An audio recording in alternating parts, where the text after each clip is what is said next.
আজকে যে রিক্সা ঢাকা শহরে চলবে, কিন্তু কত চলবে এটা তো ঠিক করতে হবে। সেটার জন্য রিক্সার লাইসেন্স নতুন করে আমরা চিন্তা ভাবনা করছি, সেগুলো আমরা দেব।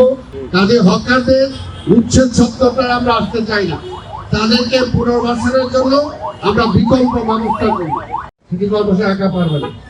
আমি একদিন যে আপনি বললেন পরিষ্কার করলাম, আমার বসে গেল, এটাকে আমি ডেলি খালি ইনকর্পোরেট করতে থাকবো। কাজে তাদেরকে আপনারা বলেন, হকারদের কাছে আপনারা যান, একটু বলেন, সচেতন করেন তাদেরকে। এবং আমরা তো বললাম যে তাদের বিকল্প আমরা মাননীয় প্রধানমন্ত্রী যেটি ঢাকা শহর ক্লিন চান, গ্রিন চান, ঠিক তেমনি হবে তিনি আমার মানবিক। তিনি এইটাও চিন্তা করেন, এই হকারদের আমরা সরাই দিলাম, তারা যাবে কোথায়? তাদের তো একটা অর্থের সংস্থা দরকার। মানবিক প্রধানমন্ত্রী এটাও চিন্তা করছেন।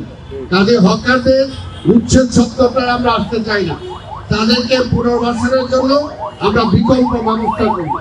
আমরা ঢাকা শহরে সান্ধ্যকালীন মার্কেট করবো, সান্ধ্যকালীন অফিস আওয়ারের পরে আমরা হলিডে মার্কেট করব, শুক্র এবং শনি।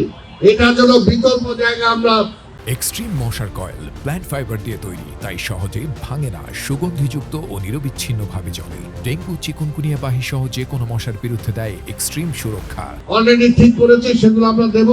আগে আমরা তালিকাগুলো ঠিক করে নেই, আমরা আপনাদের মাধ্যমে আপনারা বলেন যে তাদেরকে একটু ধৈর্য ধরার জন্য এবং তারা পুলিশের কাছে রেজিস্ট্রেশন করার জন্য, যারা ঢাকা শহরে ব্যবসা করতে চায়, কাজে এটা একটা শৃঙ্খলা আনার জন্য আপনারা সহযোগিতা করেন।